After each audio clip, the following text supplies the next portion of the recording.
Yes, sir. Mr. Gibbs, a few questions about the terror threat in Europe to start with. First of all, does the White House, the administration, have any reason to believe that that threat applies to the United States? Ben, just let me talk largely for a second. Obviously, the alert that was issued by the State Department is based on information about potential threats in Europe. We want travelers to be alert and aware. The particular threat information, as I said, deals with Europe and isn't related to the United States. Having said that, we certainly know that Al-Qaeda and its affiliates seek to do us harm and attack us here. So we remain vigilant about protecting our homeland, and I think that's all I have to say about that. Can you update us on the President's activities as it relates to this over the last day or so in terms of briefings or calls to leaders? I am not aware of other calls. Obviously, the team at State and inside the building have worked in conjunction with our European allies in talking through information and steps that we're taking. The President was briefed on this on Saturday here in the White House. I assume there was some discussion about this in the daily briefing, but I don't have anything specific on that. And some people who this applies to or traveling in Europe can find this kind of unnerving. They're being asked to be more vigilant, but not really sure exactly what that means as they're going about a trip or seeing family members there. What is the President? What's his message? Well, first and foremost, let me say this: there's obviously an extensive amount of information on the State Department's website. This is, in many ways, I think you should think of this as taking some very common sense precautionary steps. Again, many of those are listed on the website with the alert. This is not a warning, travel warning, telling people not to go.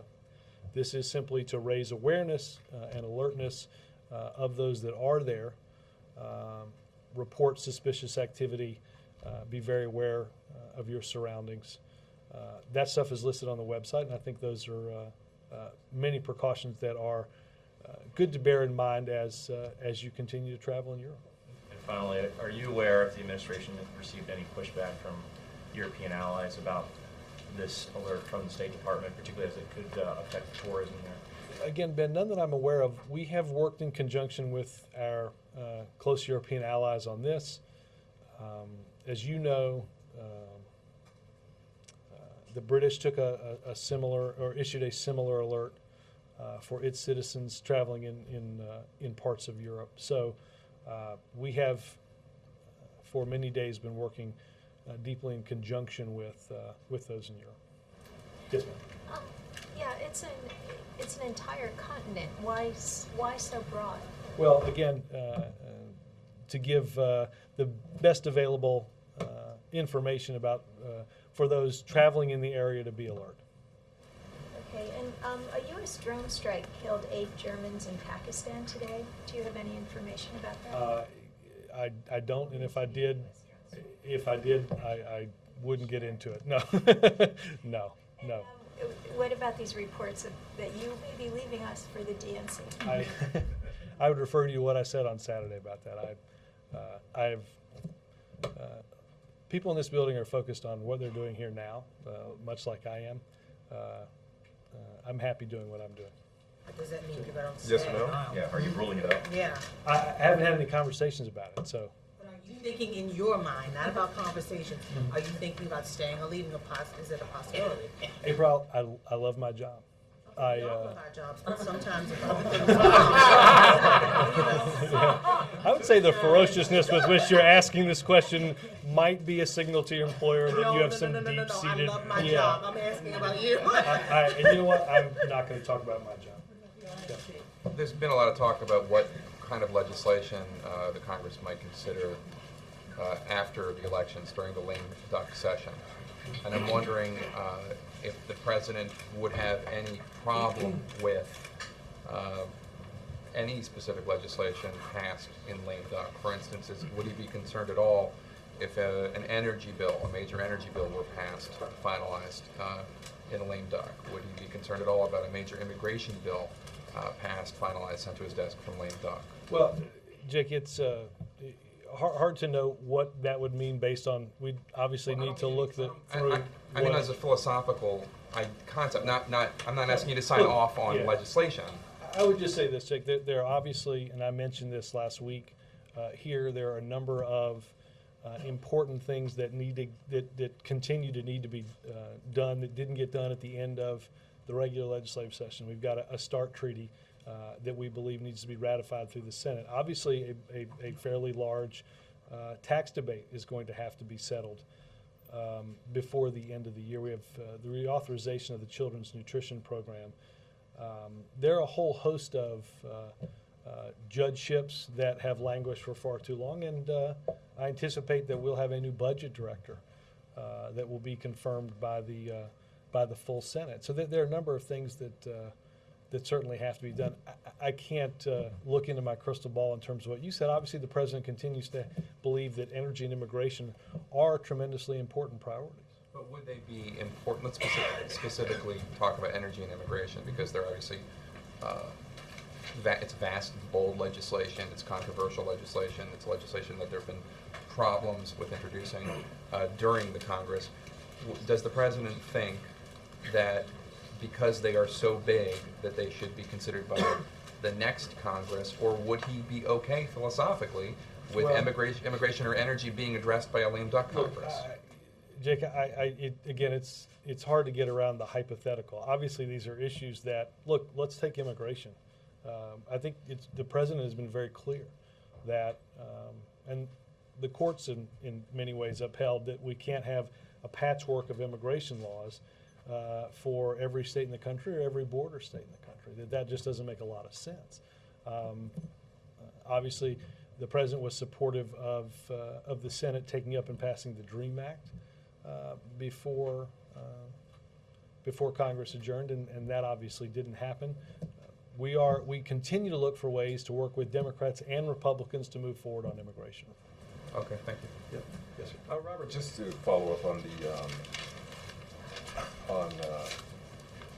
the threat, can it be described as a new threat or a series of patterns that are leading, authorities Dan, to for a believe lot of that reasons, I don't want to get into the nature of our intelligence. Obviously, we are concerned enough to alert those that are in Europe to be alert to their surroundings.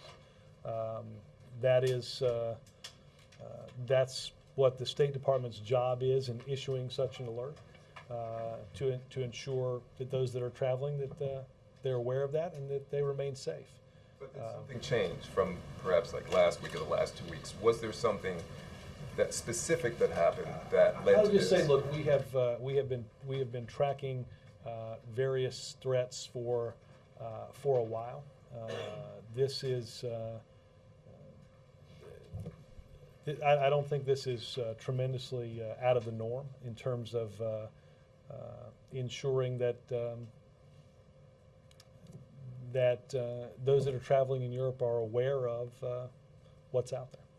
And in terms of the next 2 years, how does the president view going into the next 2 years, sort of as he sits back? What is his vision? Well, look, we've got to finish, Dan. I don't want to write off the rest of this year since it's the first week in October. That we've got a lot of stuff, as I just mentioned to Jake, that we need to get done. And look, we'll have time to think through, and next year or the year after that, at some later date. I'll be honest with you, we have not spent any real amount of time discussing legislative tactics or a strategy for January. We've got a lot left to do in October, November. Obviously, I mean, I think you've heard the president say when he's out talking about what's important to the American people and what's important to him, a number of legislative priorities that we haven't finished. Obviously, I mentioned a few. Jake mentioned a few. I mentioned a few in terms of what we need to do to continue to finish the business that the president saw that we had this year. That's what our focus is. Thank you, Robert. In one of the statements that came out over the weekend on the terrorism in Europe situation, it said, from the day we became aware of this latest plot, the President made clear we need to do everything possible to disrupt this plot. Is it a specific plot that we're talking about here? Chip, I obviously, I think that sort of speaks for itself. I don't want to get into the nature of our intelligence as it relates to all this. Again, as I said a minute ago, we have been tracking streams and threats for quite some time. The President has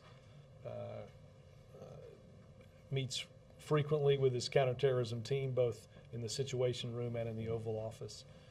He has made sure to ask them what tools they may need to deal with threats that are either overseas or those that could impact here at home, and to do all that we can to share information and to ensure that we're taking all of the necessary precautions as it relates to those threats. We know, and we have known for quite some time, and this isn't based on anything that you read there, that Al-Qaeda and its extremist affiliates seek to do us harm here. You mentioned earlier that the State Department and his team here he's dealing with them. Is he also dealing with heads of intelligence agencies and dealing with and speaking with them directly? I think that as it relates to that, my sense is that that's happening at CIA and with John Brennan. They're interacting with many of those. Obviously, the NSC writ large is dealing with their counterparts all over the world. On politics, if you could put your DNC hat on for just a moment. Was that the first you had heard of it in any way whatsoever? I have not had any discussions with anybody here about it.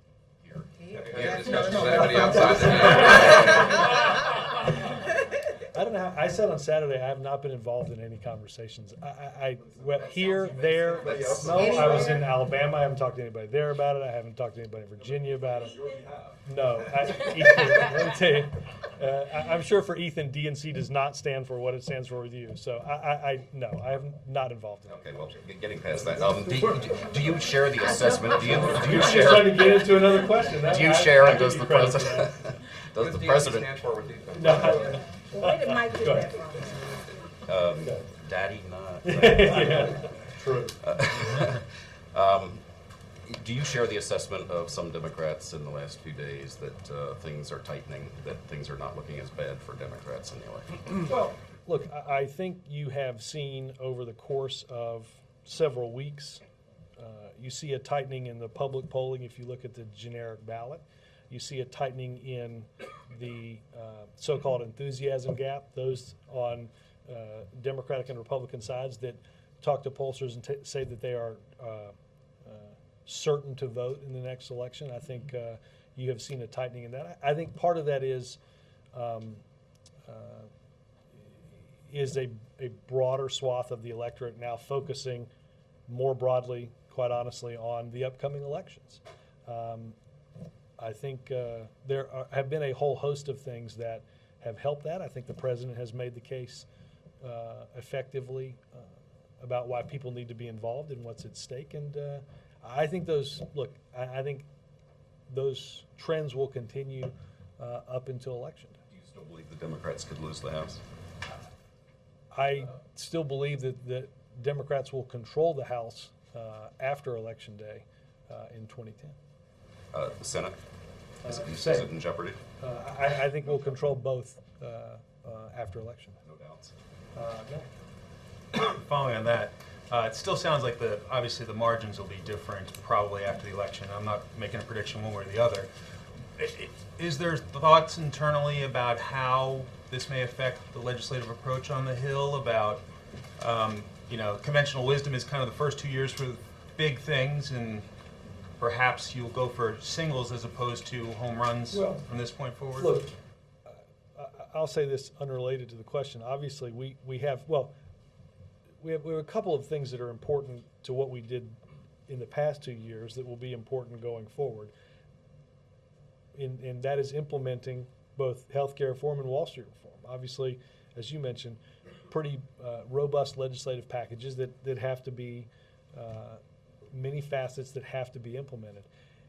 We have not spent any appreciable period of time, though, here worrying about or thinking about legislative tactics and strategy for next January. We just haven't. So it's too early to say whether he will follow President Clinton's approach, perhaps, and go towards the center. Yeah, I mean,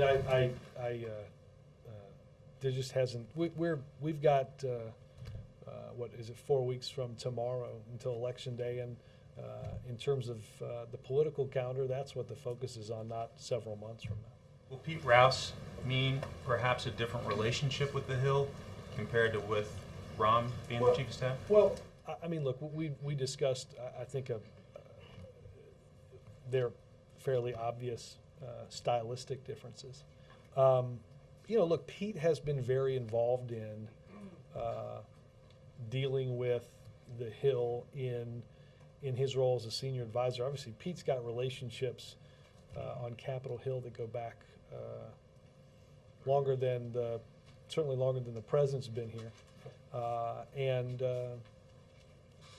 from in different legislative battles, those relationships, he's used his knowledge of and relationships with different senators to talk to them about issues.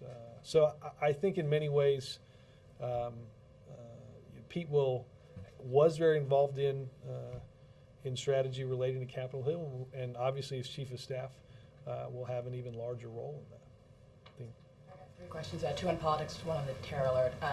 Just to get a sense of what you expect people to do with the information about the travel alert, what would you, if you had a conversation with your close relative or family or sibling or friend, what would you tell them if they're going to Paris or Rome or Berlin? How should they act differently? What plans should they change or avoid? Well, I would say again, and I will mention, if you go to travel.state.gov, there's a list of things that are important. Obviously, in terms of being aware of your surroundings, understanding how to move throughout those surroundings, where to go in the event of an emergency, how to act, and in terms of traveling alone, traveling at night, things that are important to be aware of. Again, suspicious activity, who to go to, what to tell them, and what to be on the lookout for. All of those, I think, are. I mean, look, that's a very cursory top line of, I think, what people should be thinking about when they, if they're traveling, and what they need to be cognizant of. So you wouldn't tell people close to you to be worried or overly concerned? No, again, we would not. Let me take this from a governmental perspective. We would not be advising administration officials to do something differently than we would be advising the American people. And the example I would use is, General Jones is in Europe today.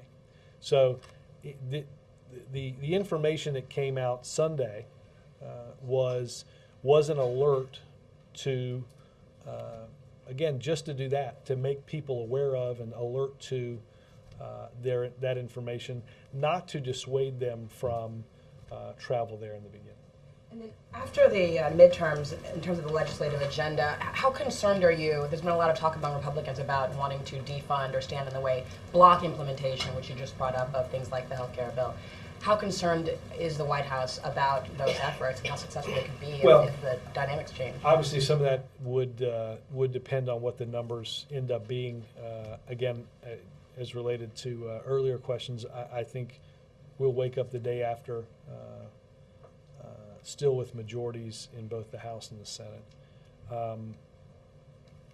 Look, I think you have heard the president talk about, and other officials talk about what walking away from healthcare reform would mean. What's gone into effect allows people that are sick not to be discriminated against. It allows for preventive care to be administered without charge. That's to walk away from that. We've extended the life of Medicare. We've made some tough decisions in healthcare that impact the deficit and debt in a positive way. And walking away from that will have real-world implications that those opponents would have to need to tell the American people what that would mean for real Americans. Walking away from why on earth you'd go back to, and I know that Senator Cornyn and others have talked about this as recently as just last week, going back to the rules that we had in place that related to Wall Street, that related to derivatives, that related to a whole host of risky financial transactions. Why you'd want to go back to the same rules that we had that caused this versus what's now in place to prevent something like this from happening is I think a discussion that some Republicans are having with donors, but not necessarily with voters. And final question, do you think you do a good job as head of the DNC? I'm not going to. I will say this. I think we have a wonderful chairman at the DNC right now who is doing an extraordinary job. And I think all you need to do is look at the news today, at their ability to excite the base and the grassroots to contribute in the very same way that folks did in our election, and that was, not they don't take money from PACs and lobbyists. They're getting small donations from people out in America. Laura. Thank you. You've said, and others at the White House have said that many times, that you reached out your hand to Republicans, tried to work with them, and they just decided they wanted to be obstructionists and block. Well, I didn't say that. Mitch McConnell said that. I mean, Mitch McConnell said in the New York Times that their strategy was to oppose everything. So I don't. You've said it as well. Right. I think I've quoted Mitch McConnell. Yeah. Do you believe that if you're looking at how things deteriorated in Washington, that 100% of the blame goes on Republicans, or do you think that the White House and Democrats share some of the blame? I don't look. I guess if you were to ask us if we've done 100% of everything right, the answer to that would be no. But understand, again, it is bipartisanship has to be a two-way street, and whether the example is Mitch McConnell saying that in the beginning we had a very defined strategy of opposing everything, which is borne out in many of the votes, or if the president still tells the story of I think we're in the Oval Office or in the outer Oval Office. We're getting ready to get in the motorcade to go to Capitol Hill to meet with House Republicans in their caucus and talk about the Recovery Act. And somebody hands us a statement that says the Republican caucus is going to oppose it. I mean, that was before we could, the cars were idling, but nobody was sitting in them to go up there and have a discussion about that before they said no. I think it was a very well executed strategy. So you are, just to be clear, the White House does share some of the blame, or it doesn't? Again, I'm not going to tell you that we've done 100% of everything right, but if the leader of the House Republicans opposes an economic recovery act before the president even gets a chance to go up there and talk to the members of his caucus, minutes before he's supposed to arrive, or the leader of the Senate Republican says we're going to say no to everything, I got to tell you, it's hard to get bipartisanship. It's just it's hard when the leaders of both the House and the Senate and the Republican Party say no. The reason I ask is I'm wondering if, looking ahead to next year, you feel the White House needs to make any adjustments in how you work with Republicans, or if it's up to them to change. Well, if their strategy is, you can't just to If be there's clear. I stra- mean, I don't expect you to speak for them. I'm just asking you to speak in this for case, I yourself. will.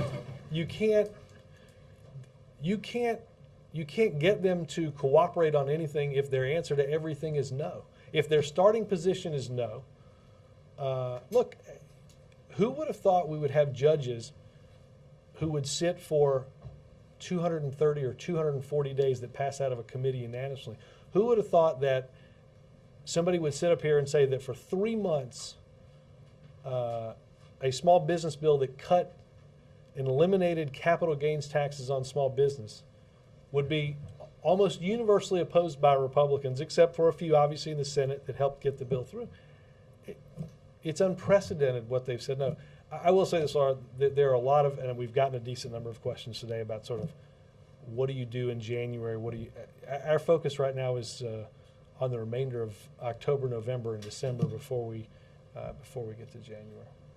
So, but it sounds like what the takeaway I get from that is that really it's up to them to change it. You guys have, for the most part, done what you need to do. We have, the president has reached out to and asked Republicans to participate in the activity that we know of as government.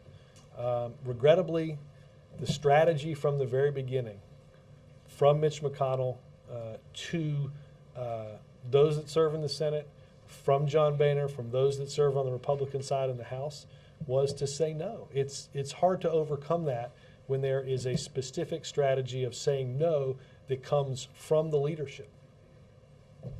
Yes, sir. I've got two questions about fuel and fuel shipments in two different places. What, if anything, is the administration doing to get fuel and other supplies across the border from Pakistan to Afghanistan? And and then I'll ask you my second one. Yeah, we obviously that we are in discussions and working with the government of Pakistan to address the concerns that relating to the closure of the border there.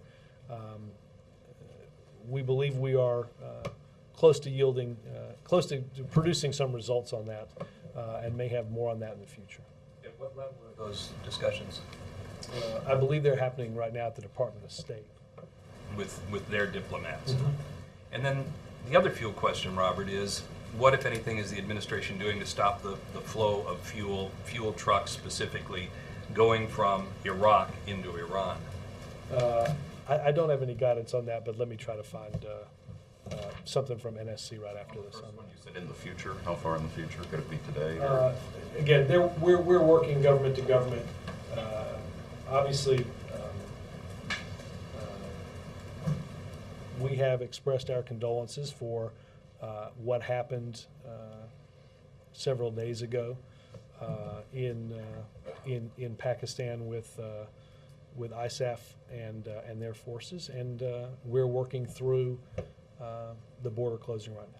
Are you aware of the shipments from Iraq into Iran? Let me get some information on all that up to you. Yep. Might the new political climate after the election present an opportunity for the administration to renew efforts reaching out to the business community to try and find places of agreement on the legislative issues you mentioned, like climate change or immigration? Well, look, I think we're continually looking for opportunities to work with business. Not, I think today's event in focusing on the working a public-private partnership with business on addressing the skills challenge. Certainly, that's one. I think there are a whole host of things.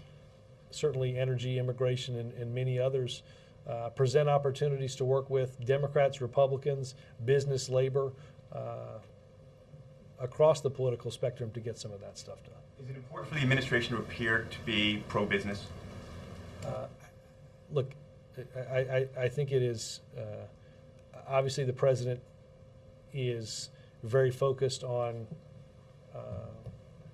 being pro-American business overseas, increasing our exports. I will say this, the steps that have been taken to secure the financial stability, to secure and strengthen the recovery, to ensure that auto companies don't go bankrupt and out of business, I think is very pro-business. I think had the economic situation been allowed to get worse, I don't think it's likely that business would have seen a recovery without consumer demand. Does being pro-business include being pro-Wall Street? Again, we want to make sure that what's good for Wall Street's good for Main Street. We have to ensure that there are rules and responsibilities for everyone, not a new set of rules or just one set of rules for Wall Street. That was the common sense sort of axiom behind Wall Street reform, was we had to have a set of rules that worked for everybody. We had to have a set of rules that ensured that those on Wall Street had responsibility for their actions, and that we didn't unnecessarily weigh heavy risk-taking ahead of everything else. Well, can you give us a sense of what the next 4 weeks is going to look like in terms of the president campaigning? It seems like you suggested that you feel like Obama has been an effective messenger.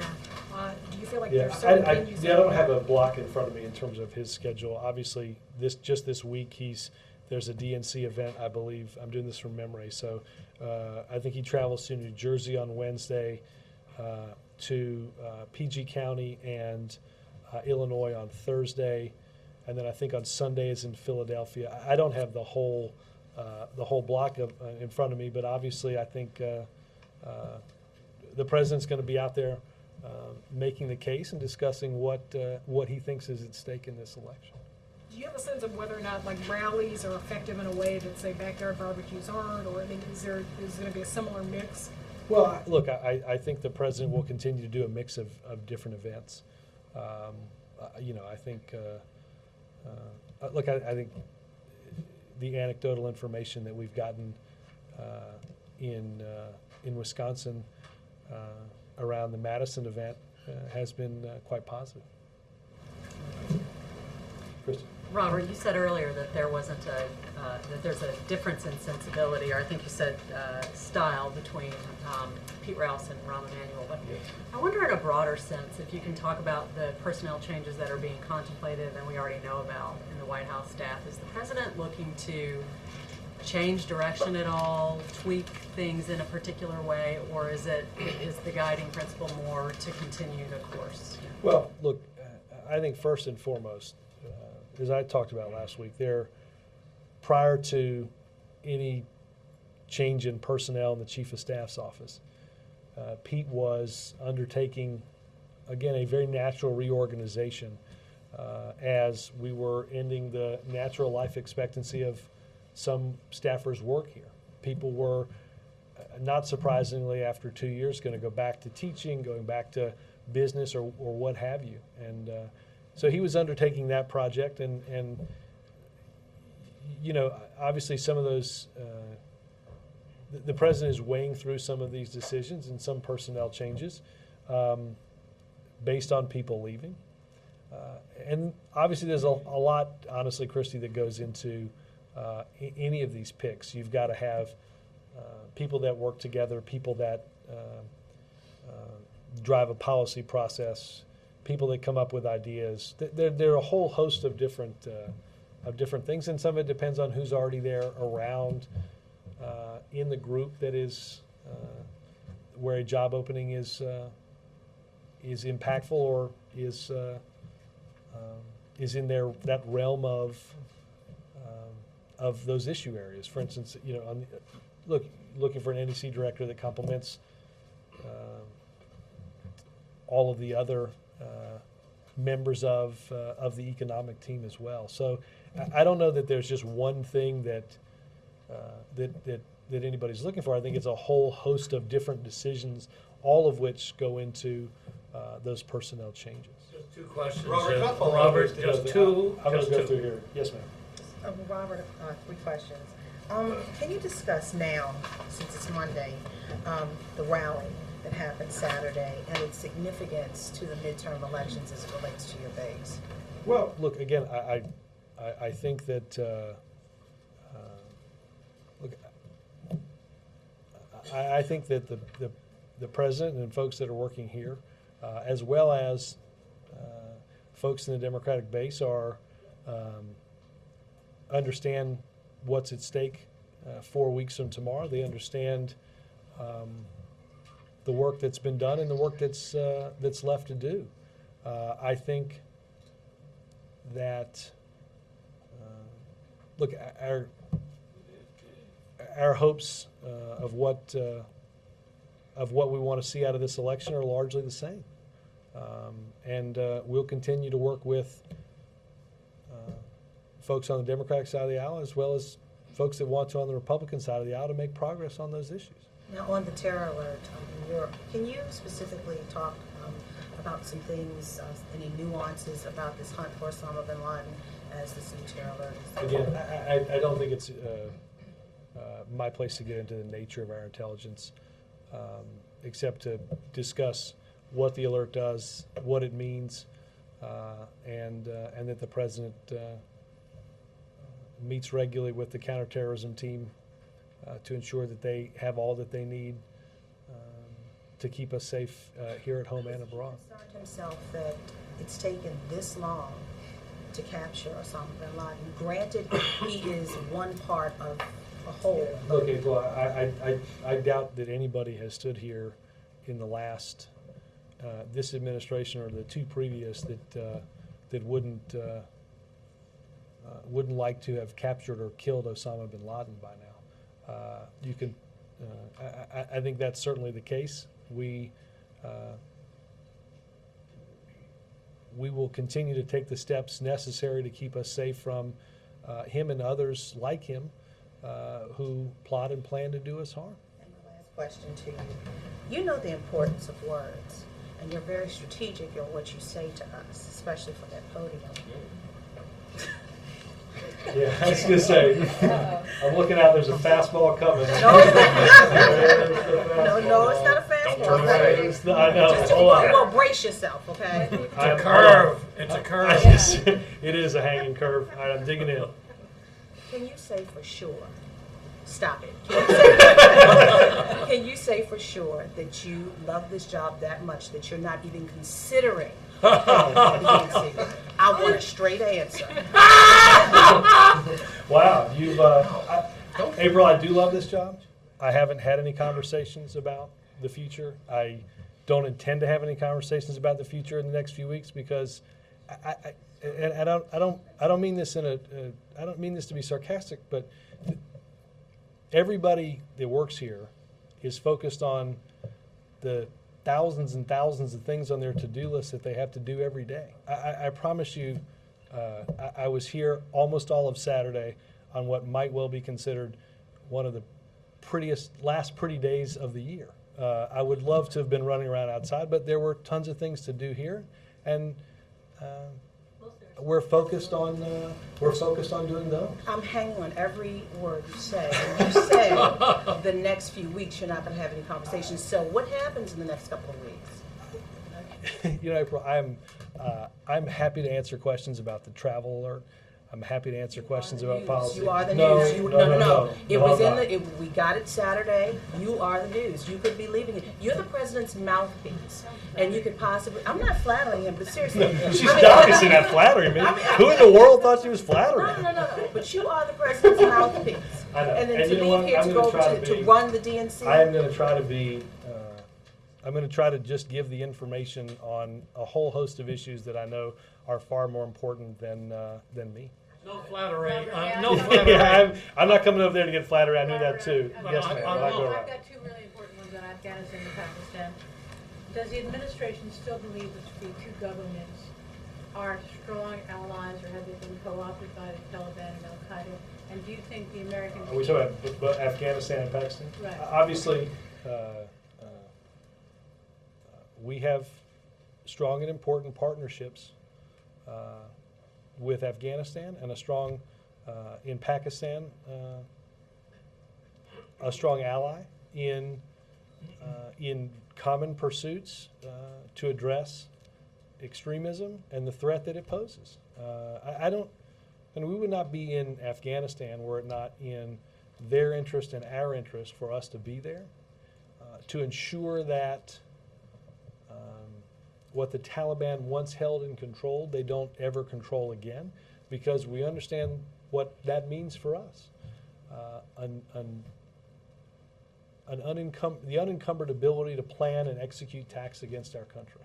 In Pakistan, we have seen over the course of the past several years a renewed effort by the Pakistanis to address the threat that not just impacts us, but impacts their existence as well. Now, in many ways, the upcoming elections are a referendum on the way the war is being conducted. Are you comfortable that the majority of the American people both support weren't the sacrifices made for Pakistan and Afghanistan? I think that I think that the American people understand very much what's at stake and what the important mission that we have over there. Obviously, there are political viewpoints that vary across the spectrum. The president, though, understands what we must do in addressing the threat to those countries and to us, and that's why he made the decision to send more troops to Afghanistan. That's why we have increased our cooperation with the Pakistanis in order to make progress against those that seek to do us both harm. Yes, ma'am. In the Middle East, in the last few days, there's been a frenzy of diplomatic activities by Senator Mitchell. At what stage do you think the president will be involved personally to save the talks from collapsing, and whether any guarantees has been given to either side? Well, former Senator Mitchell and Secretary of State Clinton are very involved on this on a daily basis. They're the president's representatives. They are working actively with both sides on a way forward. I would quote to you what former Senator Mitchell said this weekend, that despite the differences, both the government of Israel and the Palestinian Authority asked us to continue these discussions and efforts. They both want to continue those negotiations. So we are working with both parties to try to find the appropriate way forward. Any guarantees were given by the president to the Israelis or the Palestinians? We have, I don't want to get into what Senator Mitchell, what diplomatic negotiations might have gone on, but I know that they are actively working each and every moment of the day to try to find a way forward on direct talks. Karen? Yeah, thanks, Robert. It looks like the defense authorization bill and with it Don't Ask, Don't Tell repeal is sort of barreling toward a dead end. 69 House members and now 16 senators have signed on to a letter urging the president not to instruct his Justice Department not to appeal a recent decision that ruled Don't Ask, Don't Tell unconstitutional. Is that something that's even being discussed within the walls of the White House right now, not appealing that decision? Karen, I would point you over to I think the Department of Justice, last I heard, was reviewing the case. Obviously, the president has a deeply held view that that this is a law that can and should be changed. We worked to make sure that happened in the House, and we regrettably were unsuccessful in the Senate. That is not going to stop the president from trying. And I know that without being totally aware of all the discussions in here, I know that the Justice Department is weighing a series of arguments as they make those decisions. Right, but ultimately, that power resides with the president. I mean, he can instruct his Justice Department not to appeal. Yeah, I don't. I'll be honest with you, Karen, I don't have an update on whether that's something that's happened in here. Any contingency plans at all? I mean, I've listened to you talk about the priorities for lame duck.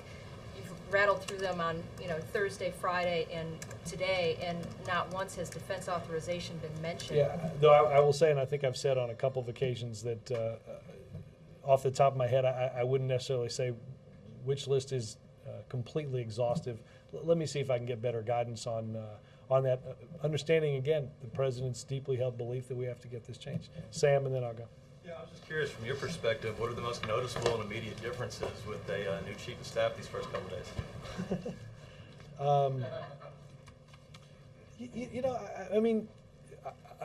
I thought it would feel or look a lot different. I don't know why I thought that. It didn't, honestly. We met. It's the same. It's in many ways the same group of people minus Ram, meeting in the same room at the same time to discuss the issues that we had on Friday when he was here. Look, obviously, again, as I said, Pete's got some stylistic differences, obviously, from Ram, but Pete was also involved in every one of those meetings, every one of those discussions.